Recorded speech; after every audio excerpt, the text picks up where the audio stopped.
Resident Evil 5 launched on the 5th of March 2009 for Xbox 360 and PlayStation 3, going on to set the record for the highest sales of a Resident Evil title at 14.7 million units, a record that stands strong to this day. With this level of success, Capcom had to capitalize on it, and capitalize they did. Resident Evil 5 had additional DLC out the wazoo, from costume packs to PSN avatars, but the cream of the crop, and the subject of this review, are two story DLC campaigns, Lost in Nightmares and Desperate Escape.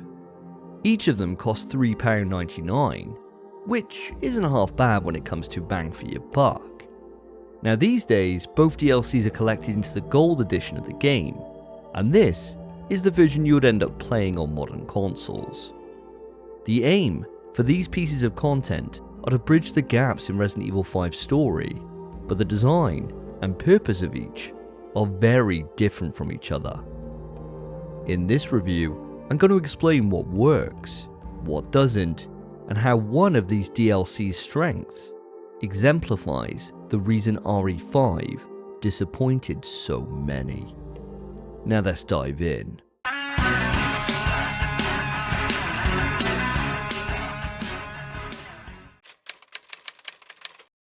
Lost in Nightmares tells the story of the events which lead up to the supposed death of Jill Valentine, as she sacrifices herself to take out Wesker. Throughout the main game, Chris is plagued by these memories, so being able to experience that fateful night for ourselves and the revelations that come to pass was a great idea, and I'm glad to say it's executed brilliantly. It achieves this brilliance thanks to one simple decision: leaning into its past, or more accurately, relying on nostalgia. As a reunion of Chris and Jill, the devs wisely decided to use this as a tool to bring RE5 back to the roots of the series, to shake up the RE5 formula for newer fans, and provide a glimpse of what could have been for the old school crew. Now, nostalgia is a dangerous drug to regulate. Evoking what came before and not being able to back it up can come off as cheap, a pale imitation, but get it right and it can hard carry a middling game. Me personally, I'm a sucker for it. Some of my favourite video game moments ever are these member-berry moments. Lost in Nightmares doesn't shy away from doubling and even tripling down on the older tropes of the series, and I ate them all up. Now, I'm not going to talk through all of them as this review would be ridiculously long, but just a few quickfire examples compared to RE1 just to make this point irrefutable.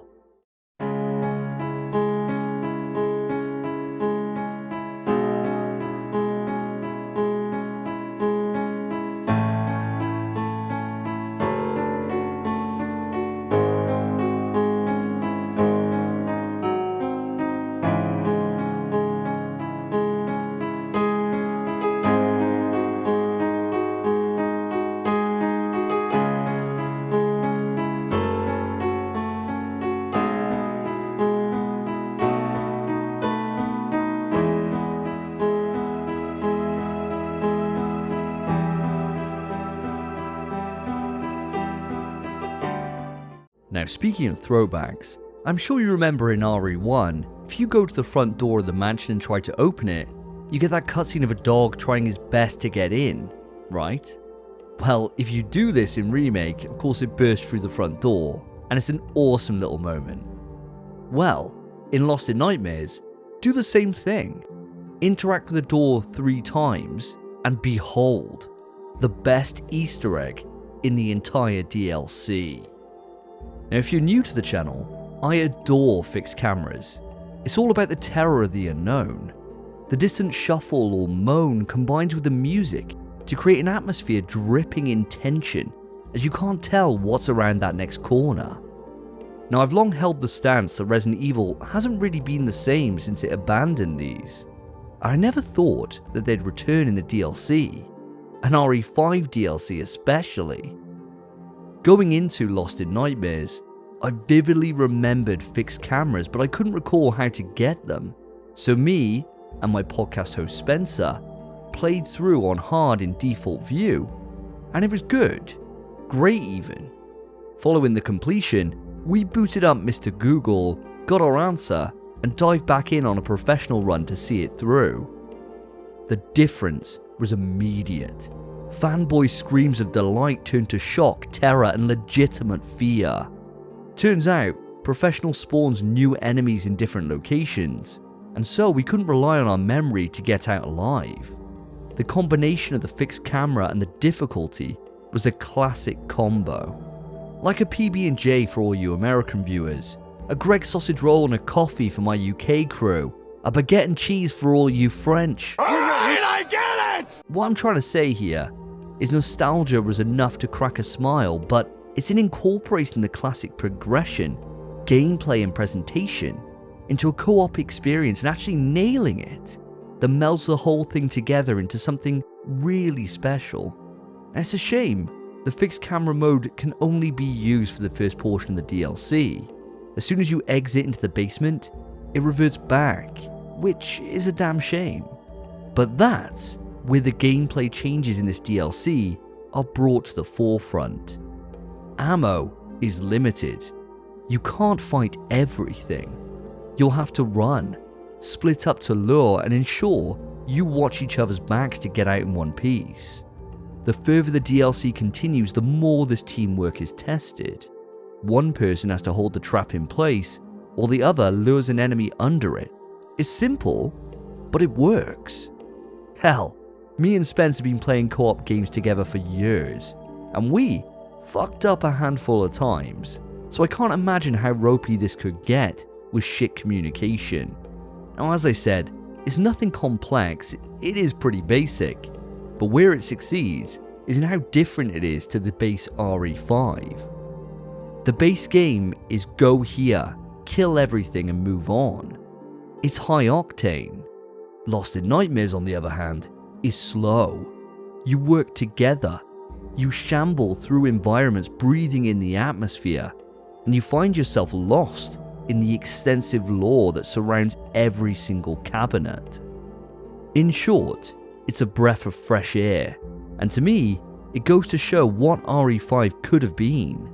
Sure, there's no way it would have sold anywhere near as much as it did if they had relied on the old school design philosophies, and that's reason enough to not bother as far as Capcom are concerned.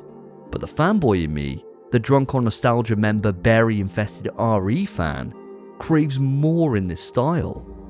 I loved it. The highest praise I can give Lost in Nightmares is it's an hour of gameplay which has burned itself into my memory since its release in 2009. Now that doesn't happen to something good, it needs to be great, and this truly is.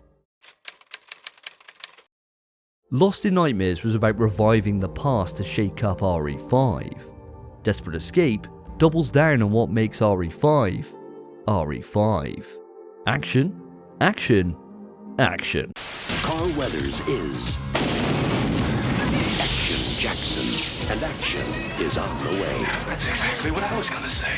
Beginning after Jill is saved from the mind control, Brad finds Jill, and the pair work together to escape the complex. It shows what they got up to while Chris and Sheva chased down Wesker. Now, did I need to know what the two of them have been up to? Not really, but it's always nice for some extra context. Unfortunately, there's nothing here to really learn. The DLC doesn't have an opportunity to show us anything of substance. It slams its foot on the gas and doesn't slow down for anyone. The DLC is basically this. You need to get to an extraction point. In your way is a shed ton of walls which need to be destroyed. These are guarded by turrets, which conveniently are the only way to destroy the walls. You move from one to the other, killing everything in your way, watching out for the monster closet enemies which never stop coming, and when you finally arrive, you need to defend an extraction spot for 5 minutes as ever-increasing waves of enemies are thrown at you. And that's the DLC. Now if you enjoy RE5's combat, you'll be at home here. you'll come away from the experience having a challenging, engaging time. If you don't, you'll fucking hate this. For me, I fall somewhere in the middle. It's serviceable, it does the job, and that's the best way to explain this DLC. You won't come out of this with any reveals, no character growth or impactful story details. It just exists as a way to give fans of RE5 more of what they like. And this is where the differences between these two pieces of content really stand out. There's a clear dichotomy between Lost in Nightmares and Desperate Escape. One shows you what could have been, and the other showcases what is. The contrast is striking. The one remains with me all these years later, and the other, well, I'm struggling remembering as I write this. It's not that Desperate Escape is bad, it's just there with nothing to say. DLC can come in many forms, and there's no right or wrong answer to how you expand on a game, but if it's a choice between providing more of the same, or using the DLC as a chance to give back to the fan base and take risks, I know which one I'd rather see. And that's it for this review. If you enjoyed it, put a like on it and consider subscribing for more Resident Evil content. Did you play Lost in Nightmares or Desperate Escape? If so, let me know your thoughts on them in the comments. I look forward to discussing them with you. Thank you for your time. Take care of yourselves, take care of each other. See ya.